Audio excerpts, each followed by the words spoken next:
Hello po. Mapagpalang araw kaibigan. Ito po, minsan na naman ang inyong kaibigan kay Jesus, Brother Manny Bautista. Minsan pa ang salita ng ating Panginoon Diyos ay ating matatalakay dito po sa hawak kong Biblia. Magandang Balita, Biblia, Catholic Edition. Ito po, Catholic Edition. Nagaling po siya preso ng Manila City Jail. Binigay sa akin ng isang involved sa droga. Iskad.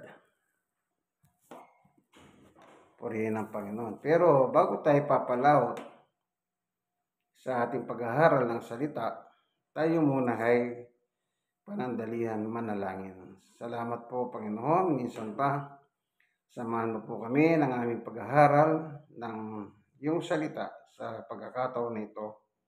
Buksan mo po ang puso at isip ng bawat isa sa amin nanonood ng video ito upang sa ganon naming maunawaan ang iyong salita sapagkat ang iyong salita ay pagkain ng aming kaluluwa. Salamat po aming Diyos sa ngalan ni Jesus. Amen.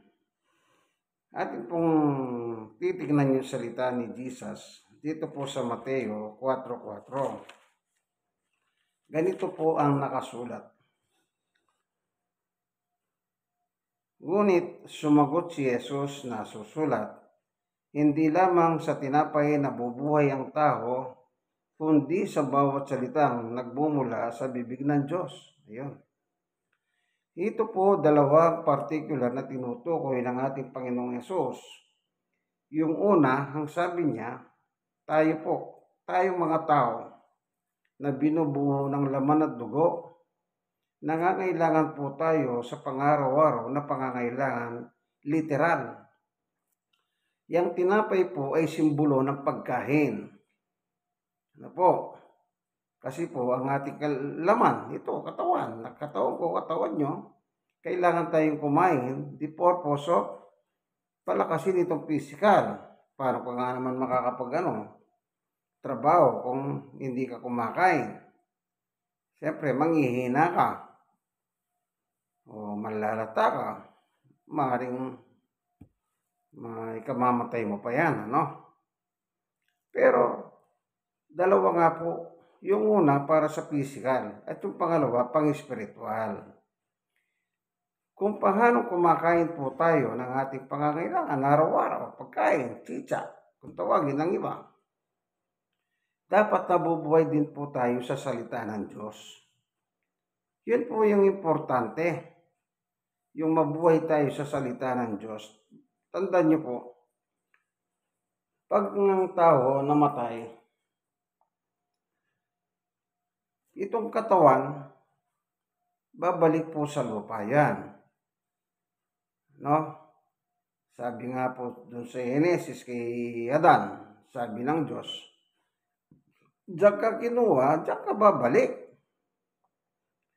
Maging yung kanta ni Rico Puno, may kanta rin siya na babalik sa lupa, sabi na, babalik sa lupa, sabi ni Rico J. Yun, bumalik na sa lupa si Rico J, Itong katawan, babalik talaga at babalik ito. Pero yung nasa loob po natin, yun ay babalik sa Diyos. Babalik naman sa Diyos yun. Dito kasi may nakalagay dito. Tingnan natin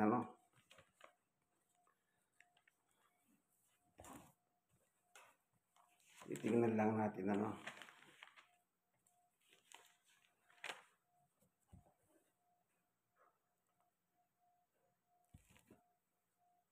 Para lang para lang maintindihan po natin Tingnan natin.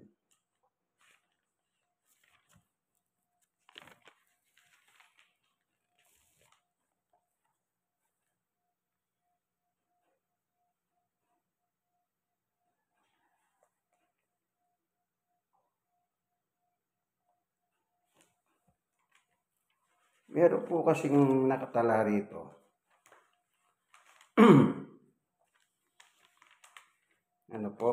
Hinahanap natin. alam nyo naman, wala po tayong kodiko o sinusunod na, yan po yung mga iba, meron silang kopyagi sinusunod. Pero tayo wala po, no? Kodiko yun eh. Para tuloy-tuloy yun, ano? Hindi ko naman po sinasabing pangit ang kodiko. Para lang, maganda rin yun, tuloy-tuloy, ano? Pero, talagang ganun po eh. Ako, hindi ko po naging practice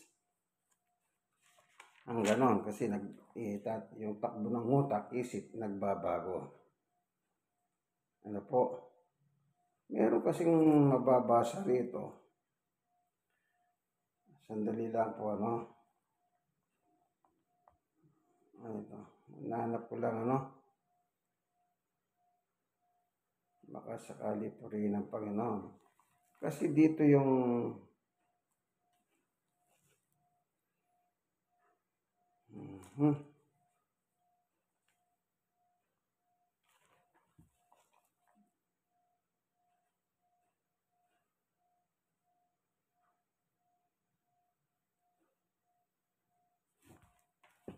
tingnan natin ano siya.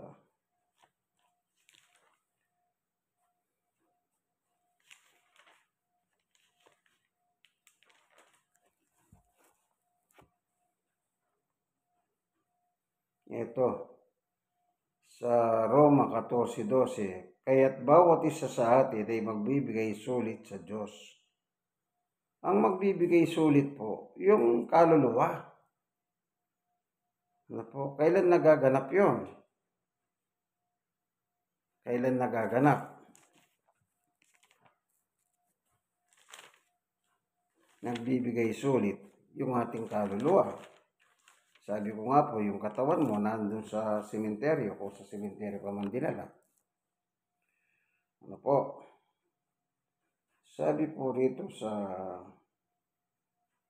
ito, Hebreo 9:27. Itinakda sa mga tao na minsan lamang mamatay at pagkatapos sa iyong paghuhukom. After ng ang tao po ay mamatay,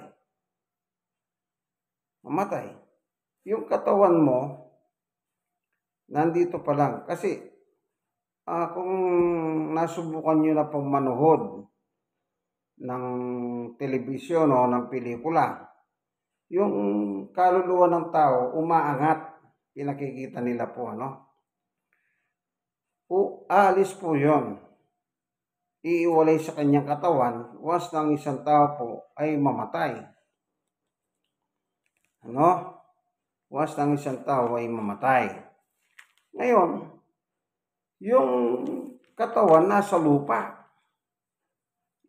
Kuminsan, depende po sa tagal ng burol. Pero once na magiwalay po yan, yun namang kaluluwa ng tao. Mabilisan po yung pagkaiwalay yan, tutungo na po sa Diyos na nagbigay. Yun po ngayon yung kaluluwa mo ang magbibigay sulit sa Diyos na ginawa naman ng yung buhay dito, ng yung katawan nung nabubuhay ka pa. Na meron kang kamalayan, yan. Kaya sabi doon, mamatay, after ng mamatay, nung nakalagay po, itinakda sa mga tao na minsan lamang mamatay at pagkatapos nito'y paghuhukom. Ang kasunod niyan, judgment. Yung iba, meron nagtuturo po, ewan ko, hindi daw muna uhukuman. Hindi po, nakalagay po after death, uhukuman Yan, tatanggap na po siya ng hatol. Kung doon po sa apoy impyerno o sa paraiso ng Diyos. Dalawa lang yung patutunguhan Inom muna po. Palain mo, Panginoon Diyos, yung lemon and onion for my daily maintenance. Sa ngalan ni Jesus inyo.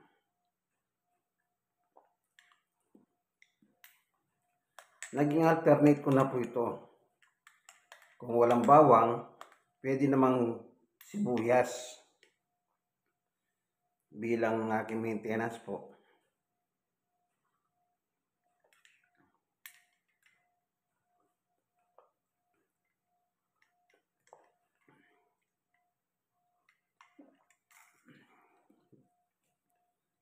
Mainit. Balik tayo. Kaya hanggat nabubuhay ka rito, kaya nga sabi ni Jesus, hindi ka lang nabubuhay sa pagkain, kundi mabuhay ka sa salita ng Diyos sa araw-araw. Yung salita ng Diyos, kung meron po kayong Biblia, magbasa po kayo.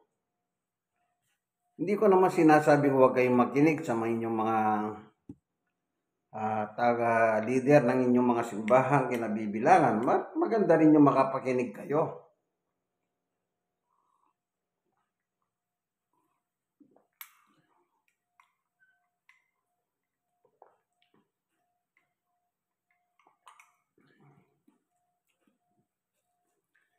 Pero kailangan nagbabasa rin kayo.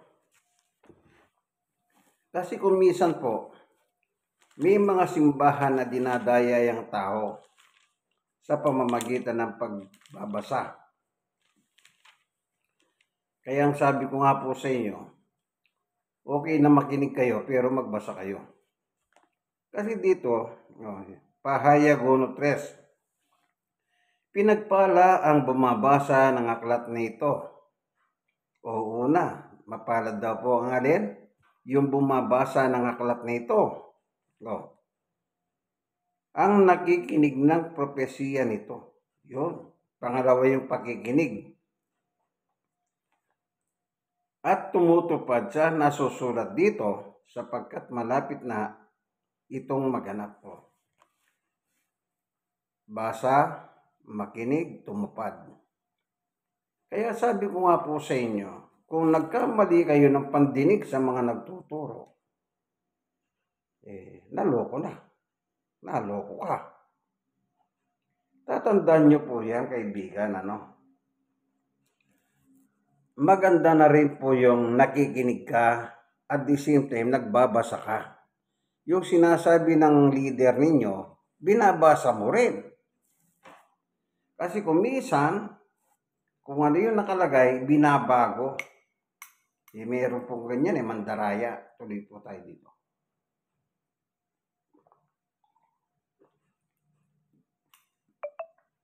Sa mga magazine na lang nila iba yung nakasulat.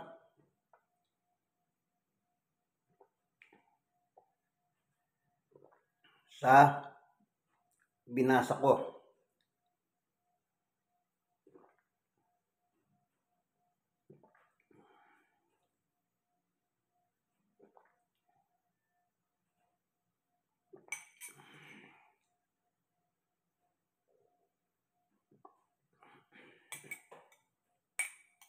Sarap po.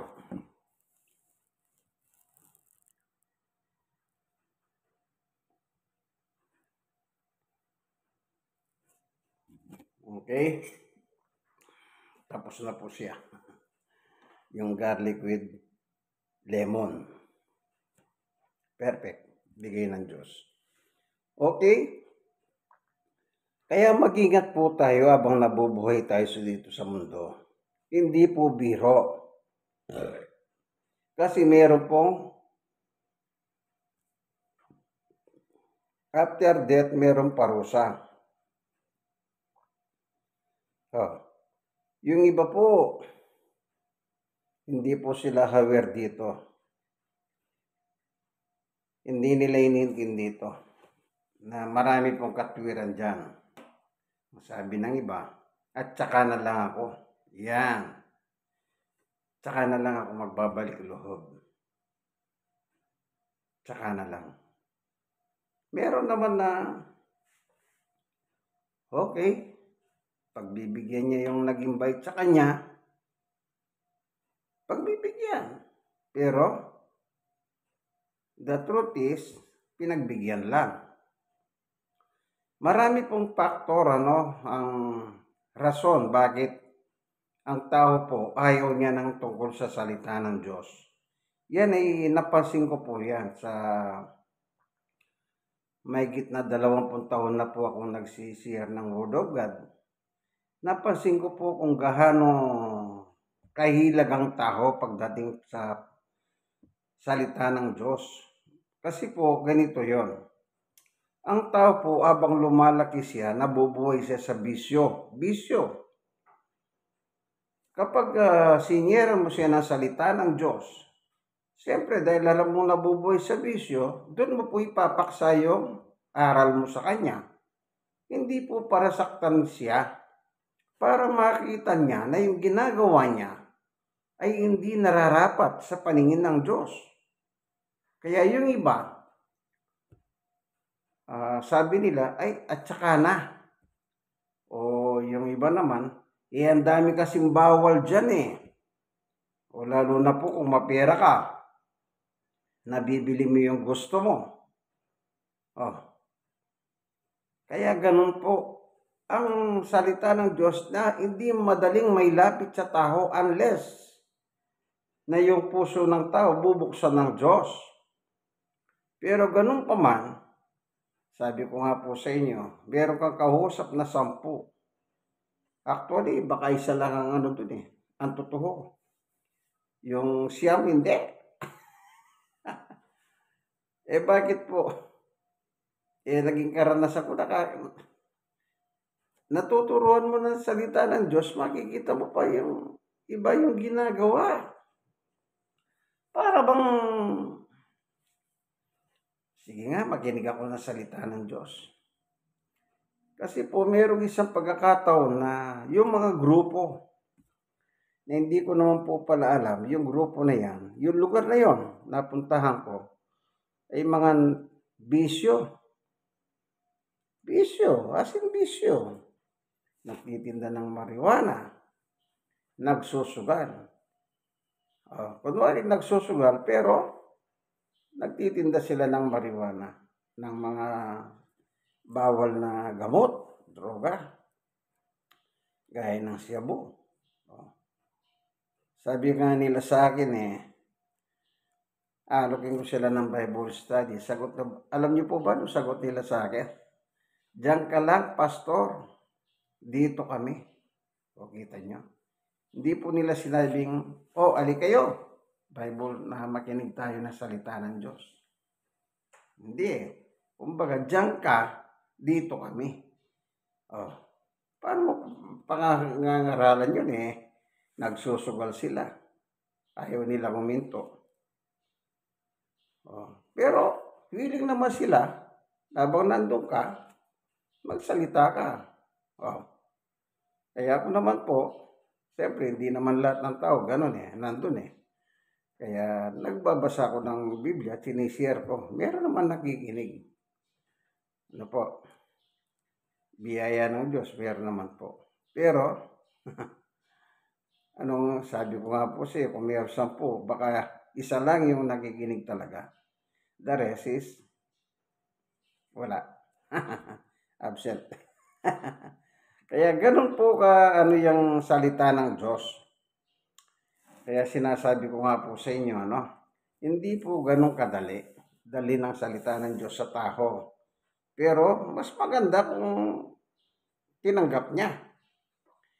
Kaya tatandaan po natin, kaya sinishare ang Word of God, hindi upang Sabi ko nga po sa inyo, ako, usually, pagkahalap kong nabubuhay ka sa bisyo, didiretsuhan na kita. Kasi, baka hindi na tayo magkikita sa susunod Naalala ko po, nung araw, meron kong nakausap, niyayaya ko sila mag-Bible study. Ang sabi sa akin, at saka ka na lang bumalik. O kita nyo, meron pa kondisyon, at saka ka na lang bumalik. Kapag retirado na ako, sabi niya, yun po pala isa siyang alagad ng batas o pulis. Actually, yung mga pulis talaga mahirap din Bible studyhan po yan. Bakit? Kayo po. Sorry yung mga pulis. Kaya ganun, ano? Ngayon, nabalita ko pong nagretiro na siya. So, may nakapagtimbre sa akin na nagretiro na si ganito. Yung pinutang ko po siya. Nagkataon naman, biyaya ng Diyos. Nando, pero nakita ko, nag-iihaw, isdang malalapad, malalaki. Siyempre, alam ko na susunod yan. Kinausap ko. Oh, brother, gaya ng ating napag-usapan, ako'y lalaking kausap ka ako. Nag-usap tayo, pag hindi ka na pulis o retirado ka na, tsaka kita babalikan. Hindi ko makalimutan yun ako. At nabalita ko, retirado ka na. Kaya kita binalikan. Kaya sana mag-Bible study tayo. Ay, ang dami pong rason para wag siyang makinig. Sabi ko, usapang lalaki. Ako naman lalaki. Ewan ko sa'yo. Ba't hindi mo tuparin ka ako? Sige, sabi niya. Pero sandali lang. O, kita nyo. Siya pang may kondisyon. Sandali lang. Sabi ko, sige. Bible study ko pa. Meron pang isang nasali. Active pala sa serbisyo. Diniretso ko na yung gawain ng isang pulis sa lagad ng batas. Alin yun yung mga kanilang mga extracurricular. Alam nyo na po yun, ano? Na gawain. Yun, doon ko po na dinala ang aking paksa sa kanya. At saka yung meron pa pang ibang nakikinig Meron siyang kapatid na mga babae at meron pang isang nasali nga, sabi ko ako, biglang dumating sumama. Hindi ko naman alam na active pala sa pulis yung isa. Nakasibilyan Kaya sabi po ng kapatid, lagot kayo. Bakit po? Yun nga sabi ko, baka hindi na kayo magkita. Baka hindi na kayo magkita. So, hindi na nga po kami nagkita. Ang tagal, tsaka ako siya nakita. Nabalitaan ko, nakabili siya ng ganito, nasa magandang lugar, nakabili ng ganyan. Saan po galing yung pera? Yan. Balitado pa sila nun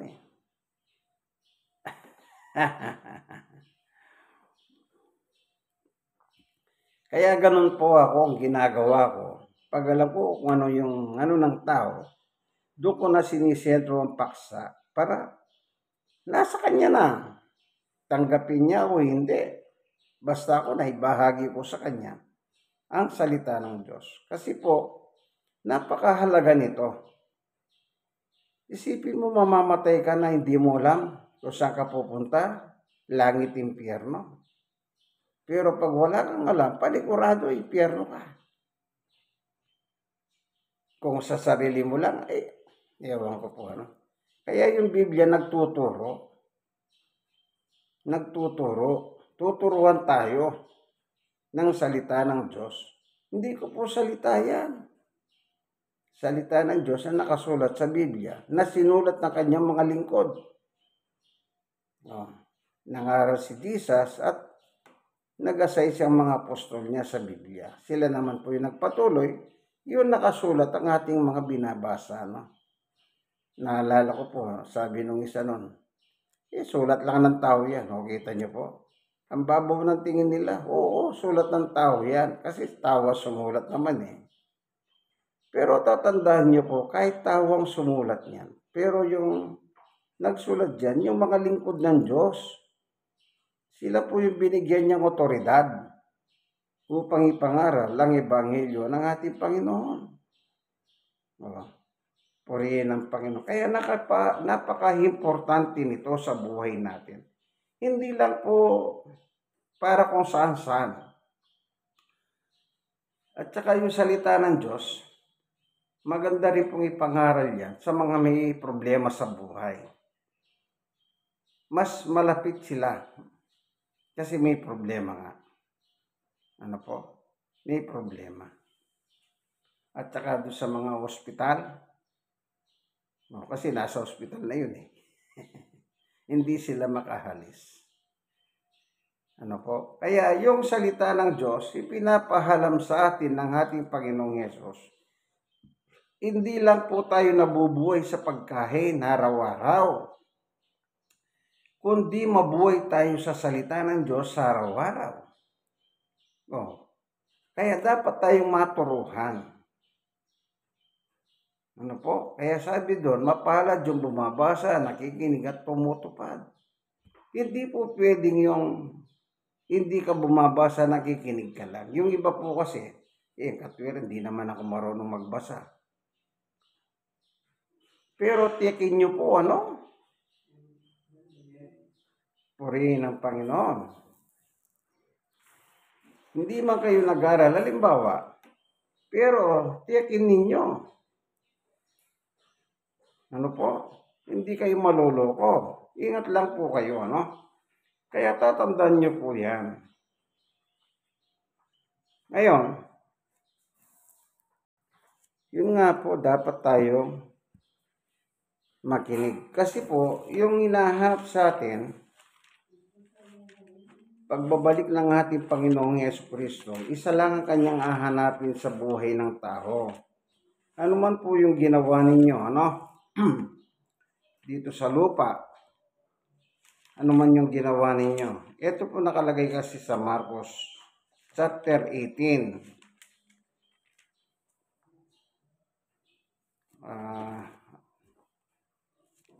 Marcos nga ba yun?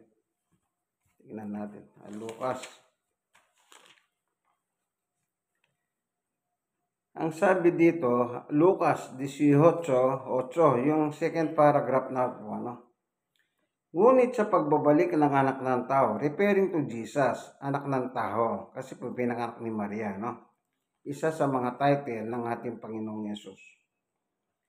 Ngunit sa pagbabalik ng anak ng tao, may daratnan pa kaya siyang mga taong may pananampalataya. Yun lang po. Meron kaya siyang dadatnan ng mga taong may pananampalataya.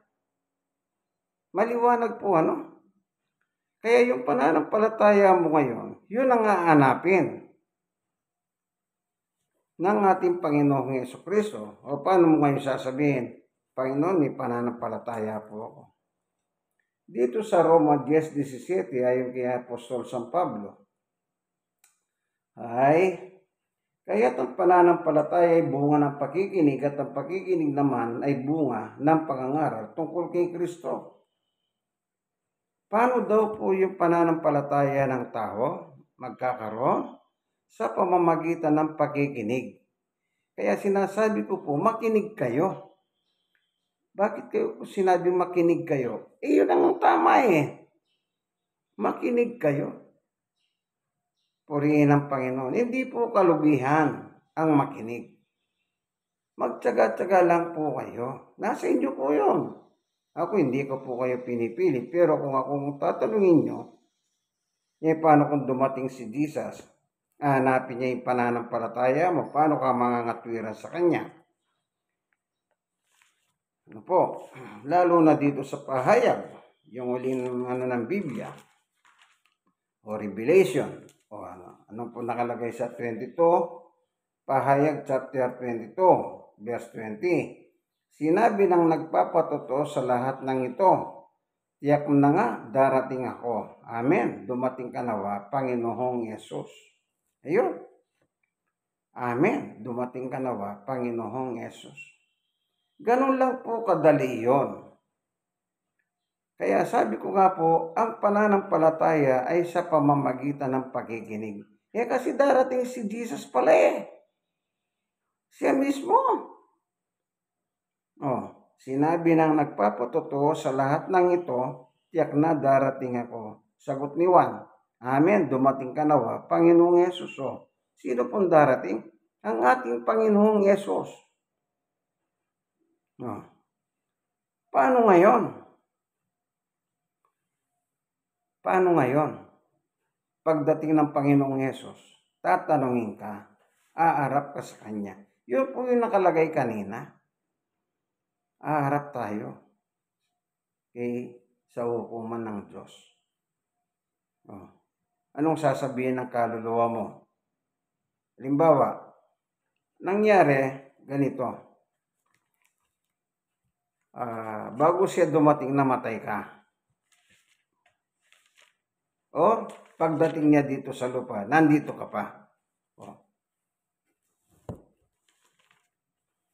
Meron dito sa 1, chapter 11 ng 1.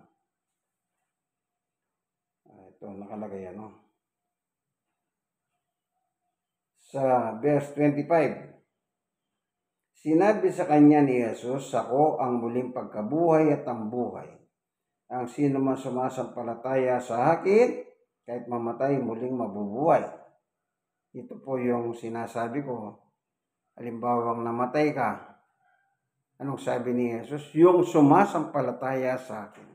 Dito pa lang sa lupa napangaralan ka at sumampalataya ka sa Kanya. Tinanggap mo siya. Dito sa sunod. At sino mang nabubuhay at sumasampalataya sa akin na hindi na ano po nakalagay? Ang sino mang nabubuhay at sumasampalataya sa akin, hindi na mamamatay kailanman. Naniniwala ka ba sa sinabi ko? Hindi na mamamatay. Pag dinatnan ka, siyempre hindi ka na mamamatay, babaguhin lang ang iyong katawan, isasama ka ng Panginoong Yesus. Pero pag namatay ka na may pananampalataya ka sa Kanya, sabi niya, mamatay ka, ay muli ka nang mabubuhay. Yun po yun. Napakagandang pangako ng Panginoong Yesus. Kung sumasampalataya ang isang tao, pero saan daw nagmumula yan? Sa pamamagitan ng pakikinig. Ng ating salita ng Panginoong Jesucristo. Hindi ba napakaganda? Kaya tandaan nyo, kaibigan, kung hindi nyo pa po tinatanggap ang ating Panginoong Yesus, panahon na po upang ito ay tanggapin natin sa ating buhay. Tanggapin po natin. Kasi, kaya ko po sinasabing tanggapin natin. Wala naman po tayong magagawa Purihin ang Panginoon. Salamat, Panginoon Diyos, sa katotohanan na binahagi mo sa amin sa oras pong ito. Salamat po sa ngalan ng aming Panginoong Yesus. Buksan mo po ang puso at isip ng bawat isa na nanonood, nakikinig ng video ito. Buksan ang puso at isip kung sila man po may dalang kabigatan sa buhay, iyong paghahanin. Kung may mga sakit, iyong pagalingin. Salamat po sa ngalan ng aming Panginoong Yesus. Amen. Minsan pa ito po ang inyong kaibigan kay Jesus, Brother Manny Bautista. Nandito po ako sa Tagaytay, na kung saan gumawa po ako ng video para sa YouTube na ang title naman, ang tunay na pagbubunyag ng katotohanan o salita ng Diyos ayon sa Magandang Balita, Biblia, Catholic Edition. Kaibigan, like. Share and share. Kayo na nga nasharean po, I-share nyo po sa iba, lalo na wala na po akong binago. Kung ano po yung nakasulat, binasa ko lang po, sinare ko po sa inyo. Mas maganda yun, nakakapag-share kayo. Di po ba? God is good all the time. Bye-bye.